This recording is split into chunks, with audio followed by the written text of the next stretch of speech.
Tecún Umán, el de las torres verdes, el de las altas torres verdes, verdes, verdes, el de las torres verdes, verdes, verdes, y en fila india, indios, indios, indios, incontables como 100.000 son popos, 10.000 de flecha en pie de nube, 1.000 de honda en pie de chopo, 7.000 cerbataneros y 1.000 filos de hacha en cada cumbre, ala de mariposa caída en hormiguero de guerreros.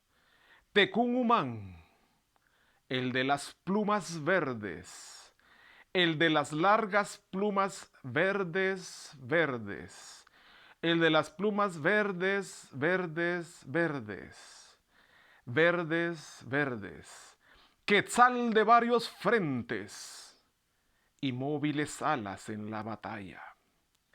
En el aporreo de las mazorcas, de hombres de maíz que se desgranan, picoteados por pájaros de fuego, en red de muerte entre las piedras sueltas. Hoy nosotros, en el Profe de Historia, queremos recontar esa historia que ocurrió entre Tecún Umán y su posible adversario Pedro de Alvarado.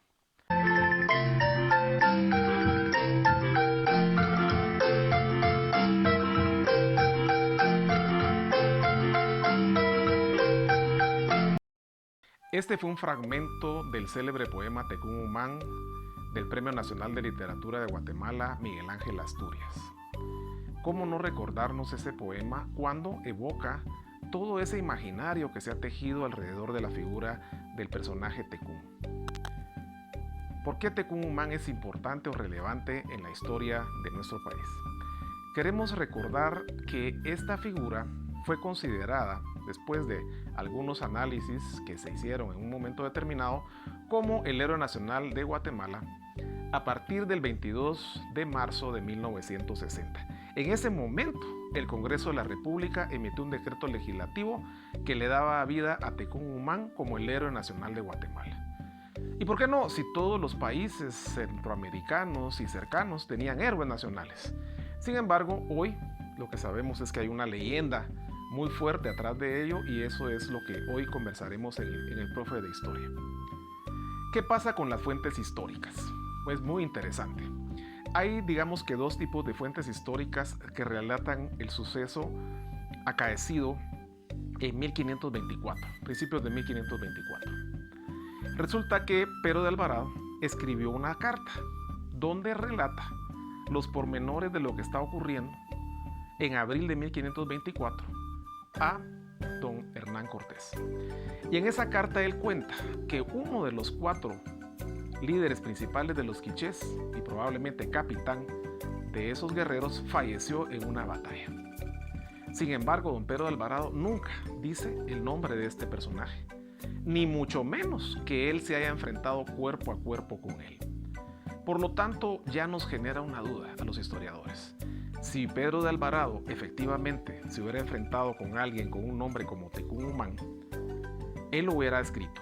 Y más si hubiese sido él el victorioso de esa batalla, definitivamente le convenía exaltar esa gloria frente a Hernán Cortés. Y no lo hizo así. Entonces ya nos genera esa duda. ¿Por qué Pedro de Alvarado no lo incluyó? La respuesta que tenemos es muy sencilla. No lo incluyó porque sencillamente Pedro de Alvarado nunca se enfrentó a un personaje llamado Tecún Umán. Definitivamente no. Entonces, ¿qué pasó? ¿Por qué llegó a nosotros toda esa leyenda que todo escolar se sabe y se aprende de memoria? Simplemente lo que tenemos que pensar es que también hubo otras fuentes que, posterior al suceso de 1524, relataron los hechos acaecidos. Son 4 textos que trabajan esta temática y son fuentes indígenas que se escribieron después de más o menos 2 décadas y un poco más después de la citada época de 1524. Entre esas fuentes lo que tenemos es un acercamiento definitivamente a qué está sucediendo con, por ejemplo, lo siguiente. El título Coyoy, por ejemplo, habla de que Tecún Umán se preparó bastante tiempo atrás ante la batalla que iba a enfrentarse a Pedro de Alvarado, y cuentan que venía ataviado con plumas y otros accesorios, como por ejemplo coronas. Y también relatan la famosa historia de que Tecún decapitó al caballo y que eso fue el error suficiente que Pedro de Alvarado aprovechó para matar a Tecún. Y relatan que efectivamente cuando cae muerto hay unos perros que quieren hacer despojos de este cadáver y Pedro de Alvarado no lo permite. Otro título llamado el título de la casa de Xquín Nejaib relata una historia un poquito más elaborada. Menciona que Tecún venía ataviado con unas plumas de quetzal y finamente decoraban todo su atuendo. También que traía 3 coronas muy lujosas y que él venía todo orgulloso de lo que iba a hacer. Además, en ese documento se relata que él podía volar y que antes de la batalla de hecho salió volando frente a Pedro de Alvarado. Y también dice esa crónica que frente a Pedro de Alvarado cayó abatido por lo que ya había contado la otra crónica. Al final de cuentas, mencionan que Pedro de Alvarado triunfó y hacen en ambos casos los 2 títulos que menciono, hacen referencia a que a partir de ahí la exaltación iba a ser hacia Pedro de Alvarado. Y estos cronistas se ponen, como quien dice, en favor de lo que está ocurriendo. Definitivamente dejan atrás a Tecún. Por lo tanto, la situación es bien compleja porque 20 años después de los hechos ocurridos, ya hay crónicas indígenas que están con la base de lo que va a ser más adelante esa célebre leyenda de que Tecún cayó abatido por ese error de querer matar al caballo. También lo que sabemos es que algunos años después, o siglos más bien, ya en el siglo XVI, principalmente en el XVII, ya aparece incluso el apellido Humán, cuando en las crónicas anteriores solo se habla de un Tecún con M. Ese Humán es un agregado que se hace. Definitivamente era solo para darle un nombre porque los lingüistas piensan que Humán está relacionado con nieto, porque se le quiere dar el título de nieto del rey Kikab a Tecún Umán. Lo cierto es que esa crónica del siglo XVI que mencionamos, esas crónicas del siglo XVI van evolucionando, llegan al oído, por ejemplo, del famoso creador de la Recordación Florida, don Francisco Antonio de Fuentes y Guzmán, y él ya le da forma a esa leyenda. De ahí pasa a otros cronistas que llegan, por ejemplo, hasta Domingo Juarros, y así hacia el siglo XX, donde los historiadores no se cuestionan mucho esta leyenda y la siguen desarrollando. ¿Y qué ocurre? A partir de 1960, cuando se le considera ya un héroe nacional, se da por sentado que es una realidad la leyenda y se empieza a publicar en los libros de texto de manera asidua. No nos olvidemos que en ese momento hay una pugna ideológica, política y militar. Y en esa pugna el ejército de Guatemala quiere demostrar que el paladín de la lucha por la libertad fue Tecún Umán, que sería en todo caso el primer general de un ejército que salió a defender la soberanía del país. Ese es el trasfondo simbólico que hay a través de esa figura. Sin embargo, lo que podemos hoy discutir es algo muy sencillo. Esa figura fue apareciendo entonces de manera simbólica en todos lados para representar y hacer hincapié de que era necesario recordar a ese héroe nacional. Y en el imaginario de nación que se desea construir para exaltar al héroe nacional, aparecen símbolos, por ejemplo, de carácter artístico, como esta escultura de Roberto González Goyri, de más de 6 metros de altura, que estaba en un lugar privilegiado frente al zoológico La Aurora y hoy, obviamente, frente a lo que se llama el paso a desnivel Tecún Umán. En otros lugares, por ejemplo, en Quetzaltenango, un quetzalteco, en este caso Rodolfo Galeotti Torres,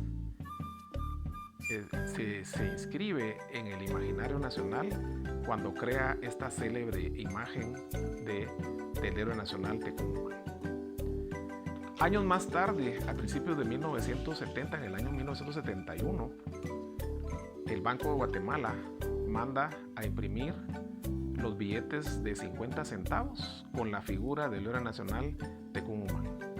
A partir de ese momento, esta figura se vuelve más popular porque era el billete de menor denominación y junto al de Aquetzal eran los que más circulaban en el país.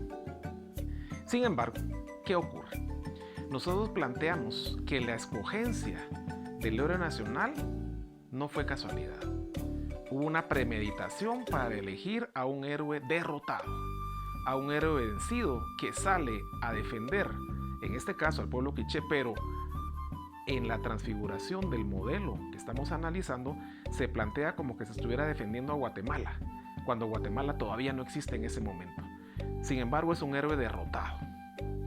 Y lo que se hace a través de esta leyenda es exaltar al héroe vencido, al héroe que se equivoca, que no tiene la inteligencia para saber que el caballo y el personaje no son lo mismo y que le da esa ventaja al ganador, en este caso a Pedro de Alvarado. A partir de ahí se crea ese mito de donde surge el país llamado Guatemala, configurado por un vencedor, en este caso un español. Y al final de cuentas el mito lo que hace, así de manera muy escondida, es exaltar la figura de Pedro de Alvarado y a la vez humillar la figura de Tecún Umán. ¿Por qué no se eligió a otros? Por ejemplo, hubo verdaderos momentos en los que los pueblos originarios defendieron su territorio con mayor éxito. Por ejemplo, Cají y Mosh, ni más ni menos que el rey de los cachiqueles, que estuvo en una franca insurrección durante más de una década y lideró a su pueblo para evitar la conquista sobre su territorio. Cají y Mosh lideró a su pueblo y estuvo luchando denodadamente durante todo ese tiempo, y sin embargo, esa comisión que llevó a Pedro a demostrar que Tecún Umán era el héroe nacional en marzo de 1960, definitivamente ni siquiera lo tomó en cuenta. ¿Por qué? Porque era un héroe insurrecto. Era un líder popular, un líder que había resistido a esa invasión española y no convenía para que se creara ese imaginario a un héroe de lucha. Se prefería a un héroe derrotado, como sería el caso de Tecún Umán. Entonces, ¿qué ocurre? Esta figura fue perdiendo peso, porque también los historiadores se encargaron de ir analizando esta figura y dijeron que no tenía sustentación histórica. Y no es casual que vamos viendo que ya en la década de los 90 y ya entrado el año 2000, cada vez los libros de texto hablan menos de la figura de Tecún Umán y mucho menos se cita ese famoso combate entre Pedro de Alvarado y Tecún Umán. Es decir, ya hay una crisis sobre la figura de Tecún Umán desde el punto de vista histórico. Y ese golpe de gracia incluso se lo da simbólicamente la salida del billete de 50 centavos en 1998, cuando es sustituido por una moneda. A partir de entonces ya se desdibuja la figura de Tecún Umán. Sumamente importante también es recordar que el baile de la conquista, que surgió ya en el siglo XVI, también tiene mucho que ver con el surgimiento de la leyenda. ¿Por qué? Porque este baile de la conquista sí necesitaba de un enfrentamiento épico cuerpo a cuerpo. Y no es casualidad entonces que a partir de ahí aparece con mucha frecuencia escenificado por parte de los propios indígenas que se disfrazan tanto de Tecún Umán como de Pedro de Alvarado y por lo tanto generan todo ese imaginario que llega hasta nuestros días. También es interesante el análisis que hace Osvaldo Chinchilla cuando él compara, por ejemplo, el Popol Vuh con estas visiones indígenas de la conquista del siglo XVI al referirse a la imagen de Tecún Umán. ¿Por qué? Porque tanto en estos relatos del siglo XVI que hacen referencia a los lujos, a la ostentación que lleva la figura de Tecún Umán al aparecer ataviado con plumas de quetzal, con coronas y que aparece todo erguido, todo orgulloso, comparado con personajes que aparecen en el Popol Vuh y que también son todo un dechado de soberbia, como el caso de Bukuk Caquish. Lo que menciona Osvaldo Chinchilla es que el paralelismo sería que para los pueblos originarios no estaba bien visto el orgullo, y esa forma de actuar de estos personajes. Y por ello exaltaron la soberbia, tanto de Bukub-Ka Kish y otros personajes del Popol Vuh que se engrandecieron y su soberbia lo llevó a la derrota, como el caso de Tecún Umán, que también su soberbia, su engreimiento, su orgullo exacerbado lo llevó a la derrota. Así es que definitivamente hay mucho elemento que analizar, pero lo que queremos dejar en claro es que es una figura que debe ser analizada desde el punto de vista crítico y que definitivamente esa leyenda debe ser considerada como tal, simplemente una leyenda y no colocarla como si hubiese sido un hecho histórico. Muchas gracias y hasta la próxima.